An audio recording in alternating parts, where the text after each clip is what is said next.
खुलुमबाय फुंबिलि समनि अननाय आरो सिबिनायखौ बयनिबो सिगाङाव रायजो राजा आइ आफानिसिम बावग्रोनाय जाबाय। दिनै आङो आरोबाव गोदान मोनसे भिडिअ नोंथांमोननो दिन्थिनो आखायाव लादों। बेनो जाहैबाय जोंनि बर' हारिनिनो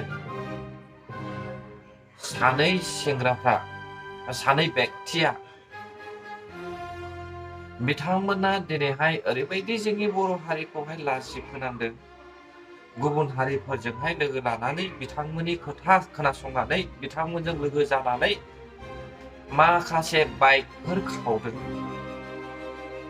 बेसेबां लाजिथावना! बर' अननाय खोनायोब्लानो आंथ' गोसोआवहाय ओरैबायदि दुखु मोनखाङो। जोंनि बर' हारियाखौहाय आं माब्लाबाबो बेफोरबायदि जाजानो लुबैया आरो बेफोरबायदि खामानिखौ बाहागो लाजानो हास्थाया। दिनै नोंथांमोना नायनो हागोन बै बिथांमोना पाब्लिकआनो जा बा मोनसे संगठननि मानसियानो जा, नाथाय बेफोरबायदि मानो खावो? जोङो बाइकखौहाय खस्थ' खालामनानैहाय थैखौ दै खालामनानै जोङो बेसेबांबा खस्थ'जोंहाय बायो, नाथाय बेफोरखौ बै सिखावफ्रा मानो खावो? बिसोरहा साननो हानाय गियान दङना गैया, गोहो दङना गैया, मोनथियोना मिथिया?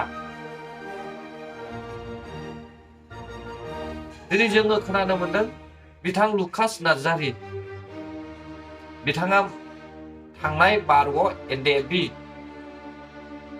संबिजितजों लोब्बा थानाय सासे व्यक्ति बियो। दिनै जोङो बेसेबां लाजिथावना! अब्ला एसेनोसै लोगोफोर, आं बे भिडिअखौ बेयावनो दोनथ'नाय जासिगोन। जुदि नोंथांमोना भिडिअखौ मोजां मोनदोंब्ला अन्नानै like, share, comment and subscribe खालामनानै होयोब्लानो जाबाय। गोजोन्थों। जै बर' हारिनि